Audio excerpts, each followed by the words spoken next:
hip square, keep my mind on the grip. It's your boy Brody Deej with another episode of Tales from the Whip. Hey man, it's episode 5, and today's gonna be kind of like a two-parter. It's gonna be a little quick story and then a slight think piece on why I feel like we need to stop making things so normal. And it's another, spoiler alert, it's another hood story, man, that has something to do with a drive-by happening. But I'm just getting the juicy hood stories out the way now, and then this series will transition into more think pieces and more just opinions on stuff, you know what I mean? I'm gonna take us back to maybe 2008, 2007 in Hayward, California, man. You know, I love repping the Stack. Shout out to all my folks from the Stack, man, everybody from the Bay Area in general. But, you know, I'm a Hayward baby, man. I'm a Hayward baby. So, my mom and my pops, they were, you know, they were separated for a little bit. So, me and my mom stayed on Berry Avenue. And, we had like a whole apartment complex, a little badass kids, to be honest. You know, we'd be playing like crazy ass little games, fucking egging people's houses, all types of stuff, you know what I mean? We were kids, everybody living it up. So this particular day, I want to say it was the summer. I think we might have been out of school for a couple weeks. So every day we playing outside till nighttime, you know what I mean? And then we kind of had a certain perk because we lived in a gated complex, so we could stay out later than usual, you know what I mean? Because there's not really, nobody's really gonna jump into the gate that we had. We were good, you feel me? So this night we all playing tag, man. We all playing tag. It's about maybe 6 of us, 7 of us. And usually the rule is, hey, we gotta stay in the gate. Hide anywhere, but we gotta stay in the gate. Well, eventually you run out of places to hide in the finesse your way through, you know what I mean? It might have been hide and seek tag, something like that. Matter of fact, I think it was ball tag. We used to play hide and seek kind of, and then if you get caught, you got to get tagged with the ball. So we down there adding dodgeball to it, little kid games. Fast forward, boom. I can't remember if I was it. I don't think I was it. But my boy from, I want to say it was the last 2 stories, my brother, he was older than me and I kind of looked up to him. So he jumped out the gate. I jumped out the gate. We're all out the gate at this point. You know what I mean? We all running around a car, fucking, laughing, having fun. And as we're out there, we see 2 cars and it's oncoming traffic. So it's 2 lanes, 1 lane this way, 1 lane this way. So as we're playing fucking hee-hee-ha-haing, we hear pop, pop, pop. We're like, what the fuck is that? And then we look and we see the 2 cars rolling, going the same way though. Instead of following how the lanes are, they're going the same way. And we just hear pops and we see flashes out the car and we're like, what the fuck is going on? I think in our minds we're like, fireworks or something, because we so young. And then we look and then it registered. We like, oh, it's a fucking drive-by. They shooting at each other. When I tell you we scattered like little baby cockroaches in that motherfucking dog, oh my lord, that shit was like a movie, man. I still have vivid memory of one of us. We kind of split up. So a few of us went to the gate where we needed a key to open it, and we're trying to get the walk-in gate open, and whoever's there panicking, oh my god. Like if Michael Myers was behind us, we was cooked, dog. We would have been fucking fried. If any of them bullets slid our way, we was fried. We did not get out the fucking way. We was stuck. So as they stuck opening the gate, boom, my boy, he think fast. He jump over the car gate. As he jump over the car gate, somebody's either leaving or coming home. Gate almost fucking clip his leg, fucking start opening. Oh my God, we all just scattered. Now, I'm an only child. And like I said earlier, my pops and my mom, they were separated at the time, you know. So I was soft. I was a little bitch. Mind you, it doesn't mean I'm a bitch for crying, but after the shooting happened, bro, I ran straight into the house and I cried like a bitch. Oh, mama, they shooting out there. My mom like, oh my God, I heard everything. She was really on the way out to get me, pulled me in the house, and she like, are you okay? She check, you know, my shirt, make sure I ain't get hit nowhere, you know, look around, cause you know, adrenaline, I had you fucking moving and acting like nothing happened. So I'm in the house just fucking shook. I'm scared. I'm damn near shaking, dog. I'm spooked. Next thing you know, maybe like 5 minutes later, kids knock at the door. Boop, boop, boop, boop. My mom answered. What's going on? Oh, can DJ come back outside? Boy, I know if my mom probably wanted to be like, are y'all fucking stupid? My mom just looked at them like, no, what the fuck?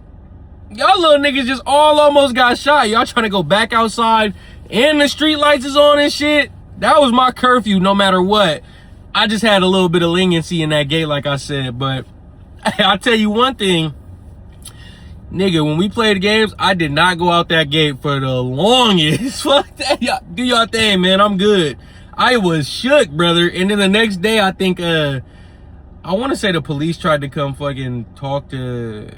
I think they talked to them. Like, I think they seen a couple, like, shell casings on the floor. So, I don't think I was able to go outside the whole week after that or something. My mom was like, fuck that. I'm not letting nothing happen to my son. Did they help? I want to say some of the other kids helped. Not helped all the way, but they kind of were like, oh, look, there's one right there. It happened right there. Little snitching ass niggas. Nah. If I was outside, I probably would have helped too. Fuck, I was in the 4th grade, you feel me? I'm trolling. But that shit was crazy to me, man. And then especially so young, that's the one thing I wanted to transition into was we need to stop making everything so normal, man. I've said it before, but me seeing that in the 4th grade, that is not normal. But to people from impoverished communities in the hood, it's normal as fuck to us. It's everyday life. I didn't realize it wasn't normal until I got a little older and I got a job at Tesla, and I was telling somebody about, you know, all the people I lost and all the experiences I had, and he was like, wow, like, I can't believe you've been through all that. That's not normal at all.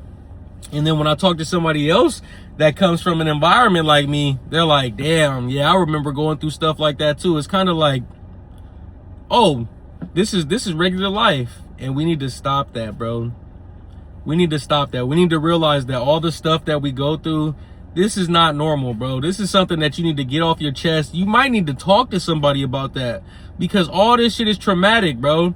You know, PTSD is not just for the military and veterans. Shout out to all the veterans out there. But I want to say I just stopped being scared of really loud bangs and stuff like that within the past 7 years or something. My whole life, as soon as I hear I'm looking like, ooh, shit. Or if I see a slow car, like, I'm just aware. But it's that PTSD, it's that trauma that unlocks that in me. I think we need to start off by talking to our youth, you know, about the shit they go through and tell them not to hold it in. Because in our communities, the main thing you hear is be a man. Be a man. Take it to the chest, man. No diddy. Swallow it. Swallow whatever happening and just accept it. And the more you do that, it's like a fucking balloon, bro. It's just gonna keep filling and filling and filling. No diddy again. Fuck. I'm trying to be serious, but it's some questionable rhetoric going on out here. But basically, that shit's gonna explode, man. That shit is gonna explode. It's gonna take a toll on you. Your days are gonna be longer. You're gonna be overthinking. Like, that's something I run into a lot, which I'm happy now I can realize I need to get everything off my chest and speak about it. But I would say 70% of our community does not realize how fucking crazy the stuff we went through is, because we glorify it. We talk about it everywhere. And then not to mention, we have our phones in our hand non-stop. It desensitizes us, bro. It desensitizes us from everything. How many times do you look at your phone and you see, oh, damn, this shooting happened? And you just scroll about your day. Before, when something like this would happen, or some type of mass shooting, even just a crazy traumatic event, people would be locked in on the couch watching TV, watching the news like, oh my God, I can't believe this happened. Like, you know what I mean? You take time to process it. We don't have time to process anything right now, man. And as the generations go on, if we don't break that curse right there, it's going to get worse and worse, man. Because let's say the violence back in the 70s, 80s, anything before that, not the racist violence, but I'm talking about in our community, you know what I mean? Whether you're black, Hispanic, well, you could be white, but if you came from a poor community, you at least had a great amount of positive role models outside of your community. Whether it's a singer, it's a news anchor, it's a journalist, it's a, you know what I mean? Let's just say music and actors or something. Okay, there was a lot of positive people in the community at that time. Me growing up, we had a lot of ruckus, we had a lot of gangster rap and all that, but we also had Lil Romeo and Lil Bow Wow and B2K and all these little groups, you know what I mean? These generations right now, all these little niggas looking up to NBA Youngboy and fucking EBK J-Bo. Like, I ain't gonna lie. When I get to be an old man, I'm keeping Blicky on me. Because these young bucks gonna be fucking wildin', bro. I am scared for the next few generations, man. When I look around me and I see all that they look up to, whether it's the men, the boys looking up to fucking, like I said, NBA Youngboy, Lil Durk, all this shit, or it's the women, the little girls looking up to Megan Thee Stallion and Cardi B and fucking all this shit like that, which, I mean, there's always been music like that. Lil Kim was around, shit. For us, we had fucking, what, Tupac? We had all types of gangster rappers. But we had a balance. And right now, we might have, that shit gotta be 80-20 when it comes to positive and negative. 80% negative shit in the music, 20% positive. Like, at least in the 90s, even though Lil Kim was around and shit for the women, they had what? Lauryn Hill and Queen Latifah and MC Lyte, and you know what I mean? They had stuff like that. Right now, if there is any women rappers like that, they're not getting any fucking gratification. They're not getting any glory, man. They're not getting any props. Same with the men. I mean, I fucked with Lil Russell heavy until he had that heaven sent bullshit he did. But even with him, disrespected and everybody calls him lame, which I get, but he's really just making positive music. It's art, man. You can make whatever the fuck you want. And I like the fact that he was positive about so much. His old music, I think he had a little bit of a hood, you know, mentality in it, which it slapped too, because I listen to everything. But I like that we had somebody that was just all positive. And he still is, but I mean, it slowed down a little bit after him making those comments, which was understandable to me, you feel me? But that shit is crazy to me, dog. But I'm gonna save a lot of that for my next video, which is not gonna be a Tales from the Whip. I need to get in the lab and really sit down and talk to y'all about a certain subject. I just don't want to spill the beans too much. So stay tuned to the channel for that next YouTube video coming, where I'll go more in depth over what I'm talking about when it comes to us making shit normal that shouldn't be, you know what I mean? And some things we need to work on within our community. It's your boy Brody Deej though, man. Today was another episode of Tales from the Whip, episode 5, man. Shout out to Crip Mag 55 Crib, you feel me? Don't mind the ink on my hand, man. I'm at work right now. Like I said, I gotta bust down these videos on my lunch break.